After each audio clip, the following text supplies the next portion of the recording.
Placé sous le thème l'année des grâces du Seigneur, ce culte organisé par l'entente des églises et missions évangéliques du Tchad EMET, dans le cadre de la fête de Noël, a vu la présence des autorités de la République, les leaders et les fidèles d'autres confessions religieuses, marqué par des louanges, des chants de grâce et des récits des groupes de chorales civils et militaires qui se sont exprimés dans les deux langues officielles du pays. Ce culte est une occasion pour les pasteurs qui se sont succédés au micro de demander aux fidèles de recadrer leur marche avec le Seigneur, car, disent-ils, Dieu est amour, paix et justice.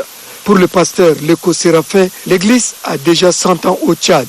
Cependant, les maux qui minent le pays ne cessent de se multiplier, ce qui prouve que nous fléchissons quelque part dans notre marche vers Dieu. Nous devons donc revoir notre attitude chrétienne.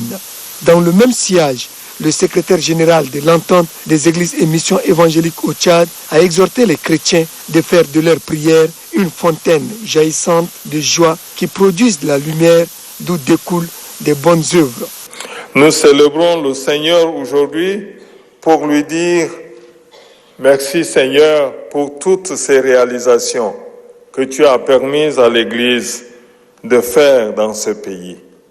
Mais aussi, cette célébration spéciale est l'occasion pour nous dire au Seigneur, il y a des nouveaux défis auxquels nous avons encore besoin de son assistance. Les leaders de l'entente des églises et missions évangéliques du Tchad de renchérir en demandant aux chrétiens de prier pour les gouvernants afin d'intercéder en faveur du peuple, en particulier les personnes démunies, mais aussi et surtout s'impliquer dans la résolution des conflits et la réconciliation.